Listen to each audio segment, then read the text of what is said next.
You told your girlfriend she stunk and you're surprised it didn't go well? I'm actually really intrigued because I have a feeling some people are not gonna like my answer to this one. Happy apple picking day! As usual, our weekly reminders for our new friends.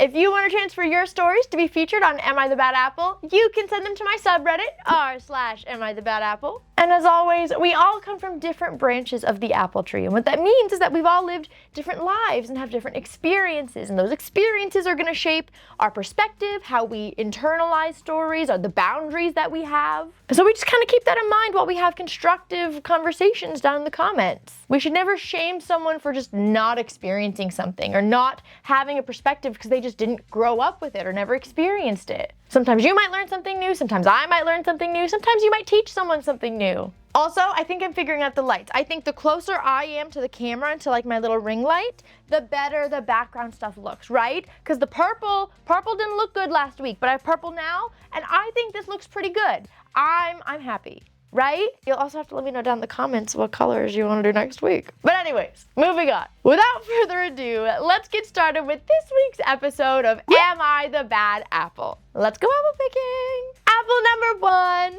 Am I the bad apple for telling my mom not to babysit anymore? My husband is a lawyer and I'm an engineer. We have intense careers, but he wanted a second child. I was perfectly content with just the one daughter, but again, he wanted a second child. Now we have 2 daughters, aged 3 and 1, and I came back from maternity leave and my mom took over full-time caring for them. Again, my husband and I work full-time, so she takes care of them while we work. My mom was a nurse, but quit to look after our kids. I insisted that we should pay her the going rate for daycares in the area, which is about $1,500 a child. So we paid $3,000 for her to care for our children, to cook for them, look after them, put them to bed, pick them up sometimes, just whatever we need.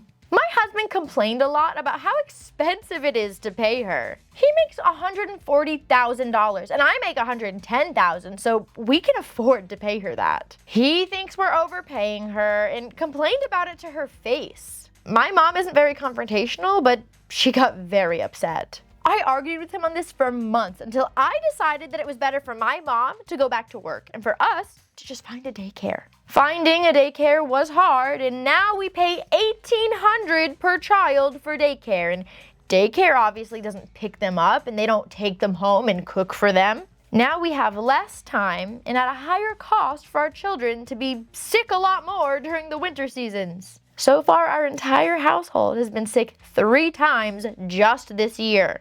It's only March. Then another time, I was on a business trip and my husband was late picking our children up, which resulted in a $75 late charge, which my mom never would have charged us for. Well, now my husband is demanding that my mom quit again to go back to babysitting our children, but I won't let her because he did no research on the real cost of childcare and kept complaining how expensive she was, so he made his bed and he can lie in it. My mom's part-time as a nurse and she makes $4,300 a month. And I told my husband that if we want her doing the childcare, we have to pay her that. Remember, we already pay $3,600 for daycare. He wants her to go back to $3,000 a month and is angry and claims my mom is asking for too much for such a simple job and that a grandma taking care of her grandchildren is a privilege. I told her not to quit. And I told him that she isn't babysitting, which reduces the number of free hours and makes our lifestyle so much more difficult. He's angry that I suggest we pay her what I think she's owed. My mom would honestly probably do it for free if we really wanted, but I don't think that's fair. I think she needs to save up for retirement, and she has bills as well, so I think that that's what we owe her to pay her. Am I the jerk here? Okay, I think we can all agree that husband's definitely a jerk. I think we can all sense that. There are so many people in this world that really do not understand like the work that goes into whether it's, you know, daycare stuff, nannies, teaching, like anything that involves childcare or children or anything like that. Like so much of the population just doesn't understand what goes into that. They just don't get it. And not only is he like impulsive and rash, but he's disrespectful about it. I can see why the mom got upset when he was like, we're paying her way too much. She's a nurse. She's a registered nurse. Do you know how much it would cost to have a nurse nanny your kids, like forget a regular nanny, like someone who's a medical professional being in charge of your children, like if that wasn't your mother-in-law, like that would be so expensive. That would be very expensive. So like for him to disrespect what actually goes into caring for his children, do no research, be like, I'm just gonna take my chances with whatever, and like not actually look into it or have a real conversation about it, that's just disrespectful. That's disrespectful of his mother-in-law's time, her work. It's disrespectful of the time that his kids get to spend with the grandmother. I don't like that. And I think we can all agree husbands being entitled and a jerk. I might shock some people though in that from what I've read, I don't know if I love the wife's stance either. And here's why. I love that she's standing up for her mother. I love that she's advocating for her mother. Like I would do the same thing for my mom. But the number one thing that I didn't hear anywhere in this story is what her mom wants to do. And what got me was the very last sentence. Oh, well, like if we really asked her to, she'd probably just do it for free. And I'm not saying that she should do it for free. She's right. It doesn't say anything about grandpa. I don't know if grandpa's even in the picture. I don't know what her savings look like. That honestly doesn't really matter. I don't think it's crazy to help grandma save up for retirement stuff. I don't think that's crazy at all. But saying, I won't let her quit, I won't let her do this. Well, my family household can just be chaos because I want to make a point to my husband that he was impulsive and entitled. I don't like any of that personally. And y'all already know that I'm very big on, every time we get a story that's like my husband was a jerk, so I'm gonna be a jerk back so that he sees how it feels. I hate that mentality personally. And I know that not everyone does. I know that not everybody does, and that's fine. But I don't like the whole, we're married, but I'm gonna go out of my way to make you feel bad and make your life more difficult because I just want you to I want you to suffer. I want you to feel the suffering just that you know that I was right. I don't like that mentality personally. That's something that is a pet peeve of mine. That's a boundary that I have. I'm not interested in that. But I think that what makes this one specifically worse is that it's also impacting the kids. Like it's not just a stick it to the husband to show him who's boss and show him you were right and show him he's being a jerk. You're now impacting the kid's life. The kids are getting sick. They have less time at home. They have less time with family. They are around strangers more, you know. So like, oh, hello. Oh my goodness, hi. Are you coming to snuggle? I love you. It's not just sticking it to the husband and showing him who's boss. It's like, it's impacting the kids. That just feels so unnecessary to me. I'm just not a fan of that mindset. And additionally, this is your mom's time. Oh my God, I'm gonna get emotional saying this. Every time I see my grandfather, who doesn't live in the state, he lives in Louisiana, but every time I see him, he reminds me that he's getting older and that he's, and that he's not going to be around forever, and he really cherishes the time that we get to visit. Oh, you got this, Rebecca. Stop being a pansy. I'm just kidding. I'm not a pansy. You can be emotional. You can be sentimental about your family members getting older. I don't like that I didn't hear, what does her mother want? What does grandma want? Does grandma want to spend her days working, like working at a hospital? Or does grandma want to spend her days with her grandchildren? You know? And if it were to say that grandma was on board and she thought she deserved the 43 and that husband was gonna have to pay for it, I'd be on board with that 100%. But that it doesn't say that. It says that she got upset when he was complaining about paying her in front of her. I think anyone would be upset. But it doesn't say that she thinks, it says she'd do it for free. So why are you forcing her to stay in a job that she may or may not want to stay in? We don't know. We have no idea. We don't have that insight. When she could be doing something else with her grandkids. And I'm not saying have her do it for free. I'm saying if she's willing to go back to the $3,000 a month is a lot, to be completely honest. I don't know how you'd go about paying like your mom to do that. I don't know if you would even pay tax on that. Like, don't do tax fraud things.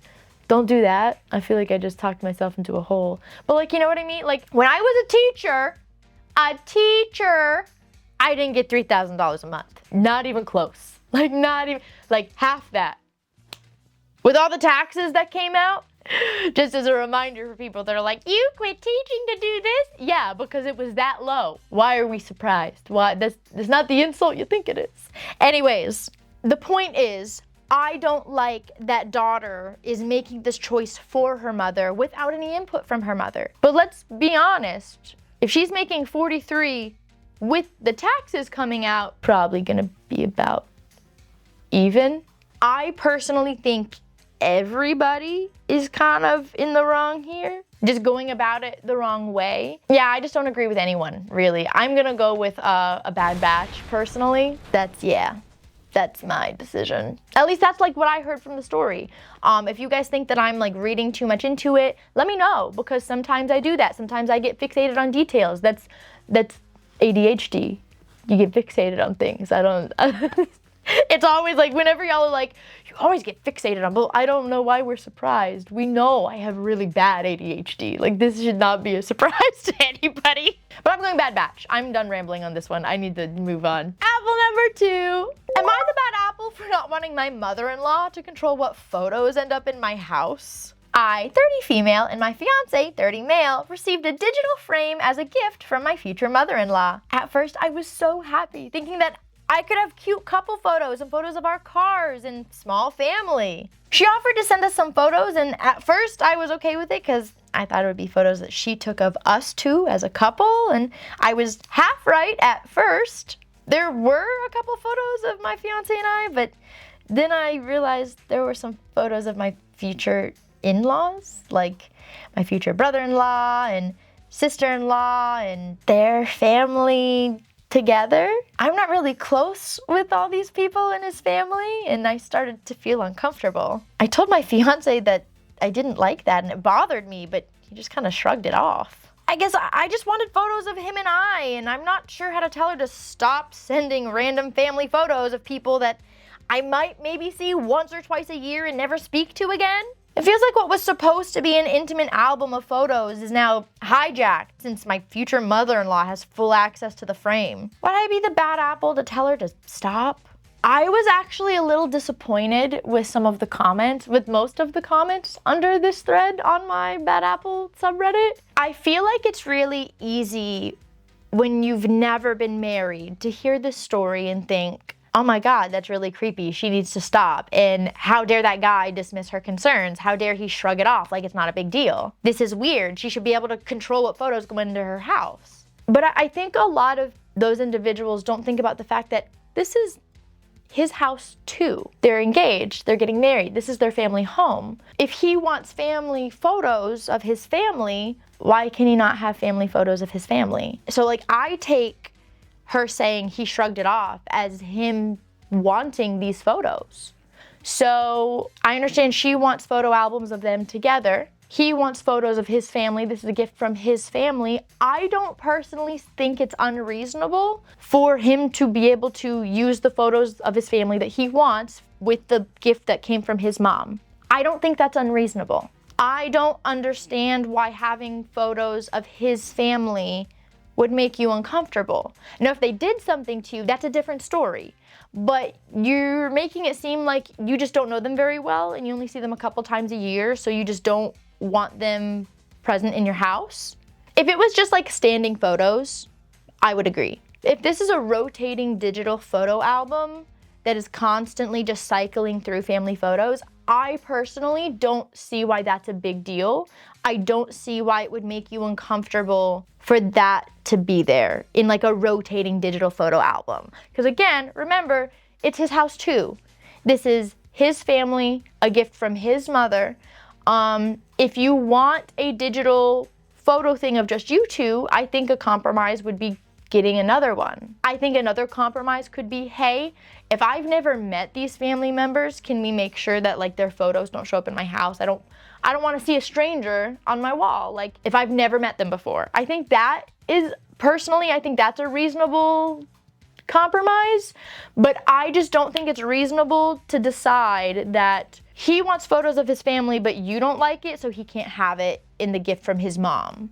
I personally think that's overstepping. You guys might think differently. You guys might have different ideas and boundaries and whatever, but I feel like in a home that you guys share, you guys should have should both have things that you think are important and both have things that you think are sentimental and have signs of both of your families there if you want them. Not that you have, but if you want them, yeah. But for you to just say, well, I don't want them because like I only see them a couple times a year, I don't want him to have photos of his family, I think that's unreasonable. So I'm going to go bad apple on that one. I even saw some comments that were like, oh my God, I hate when guys like dismiss their partner's feelings. Well, is she not dismissing his desire to have photos of his family in his house? That's what I'm asking. That's all I'm asking. And like, if I'm missing something, let me know. I don't like it, personally. Apple number 3. Am I the bad apple for refusing to let my girlfriend bring her dead dog on our vacation? What did I just read? My girlfriend, 29 female, and I, 29 male, have been together for 4 months. I've only ever spent the night at her place. I live with my sister and her 2 kids, so it's a little chaotic at my place. And my girlfriend has a small 2 to 3 inch tall urn on her bedside table with her dog's ashes. Before she turns off her lamp to go to sleep, she always gives it a little tap on top and says, "Good night," as if she's talking to the dog. I think it's weird, but I've never said anything. We were supposed to go away for the weekend, and on Friday, I was watching her pack, and I noticed she took the urn and put it in the top pocket of her backpack. I asked what she was doing, and she said she didn't want to leave the dog behind. I said, she's not allowed to bring the urn. It's making me very uncomfortable. I don't want to see that thing anytime we return to our hotel room. I don't want her talking to the dog when we're going to bed at night on vacation. It's weird, and frankly, she's been mourning the dog for too long. She didn't argue with me. She just started unpacking her bag. She told me to have fun on the weekend getaway as she would not be going. I asked if she was seriously choosing a dog's ashes over me. She said no, she was choosing herself over me, as I could have spoken to her with kindness and empathy, but didn't. She also said that I didn't get to dictate how long she's allowed to grieve and asked me to leave. Well, now she hasn't replied to my texts, and I think she's overreacting. My sister said that she can see both of our sides, but again, she's totally overreacting. Am I the jerk for thinking my girlfriend's weird for being so attached to her dead dog's ashes? Throw them away. Throw the whole thing away. And I'm not talking about the ashes, I'm talking about the boyfriend. I'm gonna get mad. I'm gonna get so mad. It's a good thing that I'm smart and I invested in immortal cats so that I will never, ever, ever have to deal with that ever in my whole life. I'm gonna start crying again, just thinking about it. But I have immortal cats, so it's fine. There's no problem. There's no issue. There's nothing to worry about. But for other people who didn't invest in immortal animals, crazy, I don't know why you do that. I would block that guy immediately. Oh my God, I gotta calm down. I gotta calm down. Absolutely not. So good on that girl for voicing like, I'm choosing me. You don't get to choose how long I grieve. Snaps for her. Snaps for her. There are some people in this world that genuinely don't understand the value of a pet, and I honestly pity those people. I do.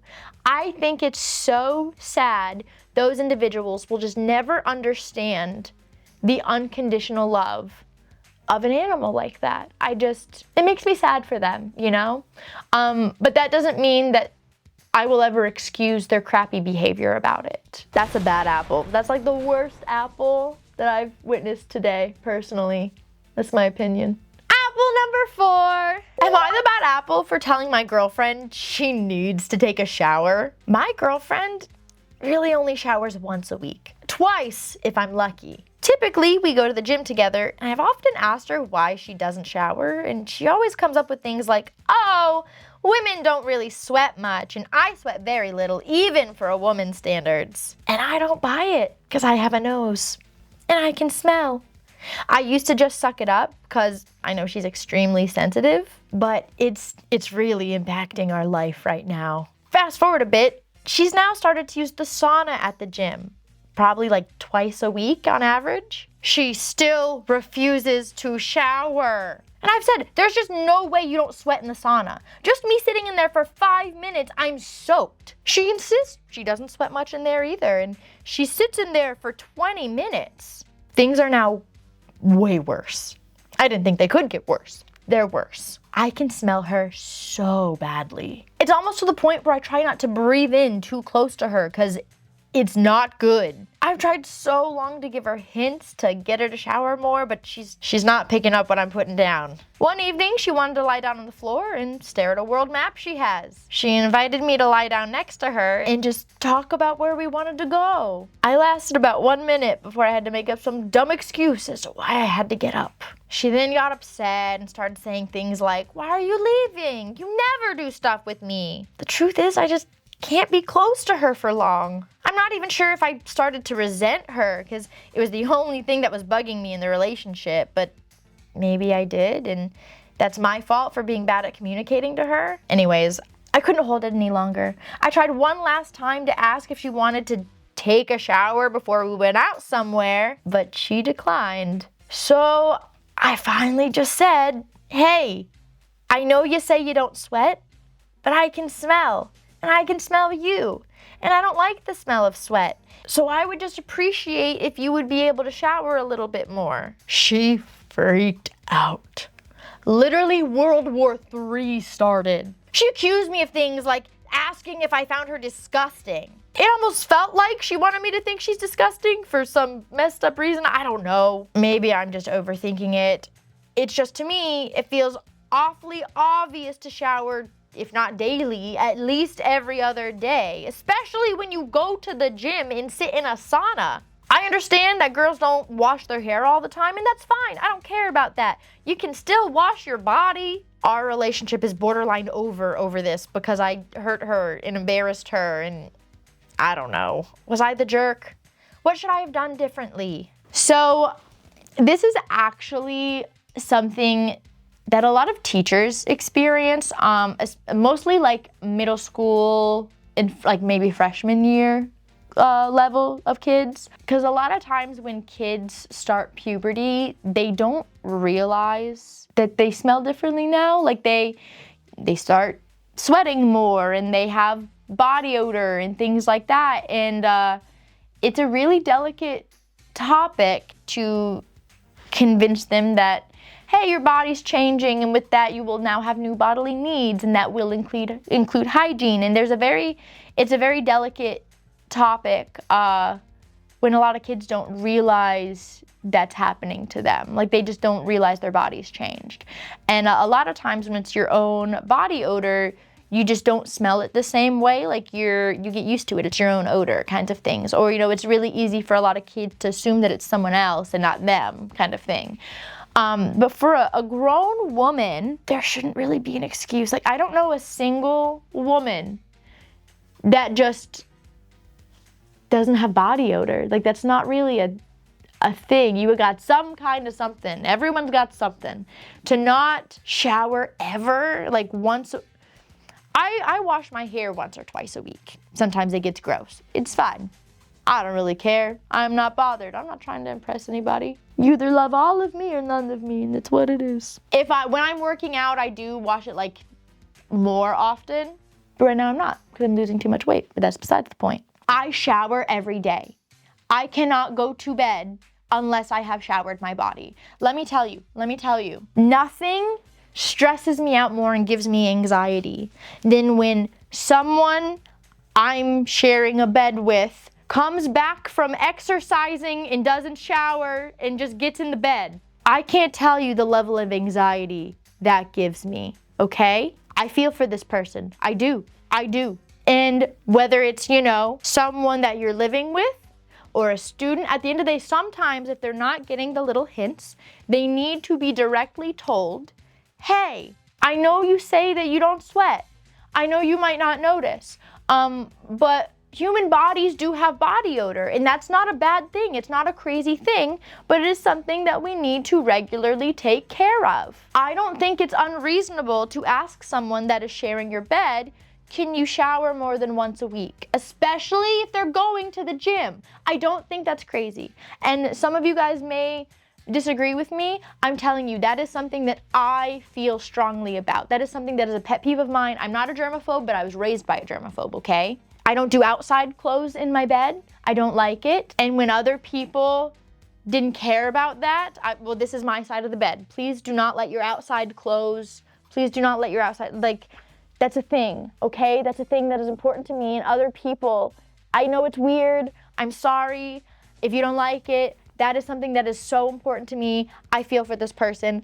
I do not think they're wrong. If your girlfriend's only showering once a week, I don't think it's crazy to say when you're living together and cohabitating and sharing a bed, I don't think it's crazy to request, hey, can we be a little bit more cleaner? Like when you live with someone, there's always going to be compromises when it comes to cleanliness and housework and how things are done and how you live your life. If you're living with someone and you're used to going to bed at 3 in the morning, but they get up at 5, it is normal to compromise and decide, okay, I'm gonna go to bed early so that I'm not waking them up at 3 in the morning. That's normal.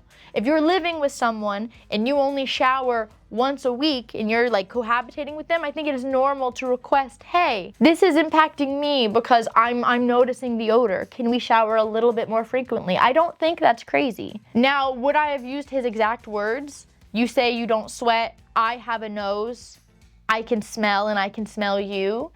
That to me feels a little, I wouldn't use that wording personally. If he is like trying to softly bring this up constantly and she's not getting it, it's very possible she needs the very blunt, very direct, very like, you say this, but this is not reality. I guess I'm still gonna go good apple, but I'm gonna preface like I wouldn't use those words. I would definitely use different words personally.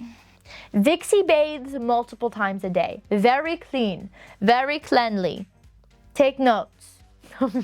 Okay, so I got 2 bad apples, a good apple, and a bad batch. We were so close to getting all reds today, but we did it. We did not. At least that's what I got. If you got anything different, which I think there are some people will disagree with me, which is also totally fine. But definitely let me know down in the comments. I love to hear your thought processes. And as always, if you want a chance for your stories to be featured on Am I the Bad Apple, you can do it on my subreddit, r/AmITheBadApple. And for your well wishes today is National Sons Day. So if you are somebody's son, congratulations, it is your day. It is National Pound Cake Day. It is National Grammar Day. So as we're down in the comments, let's be respectful of the day. Let's use proper grammar. I don't use proper grammar half the time, so I can't actually have that expectation for you guys, but we can try. It is National Marching Music Day, so any of my marching band people, let us know what instrument you play down in the comments. And it is National Hug a GI today. That's a lot. That's a lot. You know, there's this really cute place by my house. It's called like Nothing Bunt Cakes. Like a little pun, butt cake, like nothing but cakes, but like it's bunt cakes. That's a pound cake, right? Does that count? Maybe I'll just go treat myself with a little mini cake. That'll be my day. That's my celebratory day today. What is yours? Definitely let us know down in the comments. I love to see what day you guys are celebrating. Thank you so much for hanging out with me today. I hope you have a great rest of your day and hope to see you all next week. Bye, my lovelies. Mwah.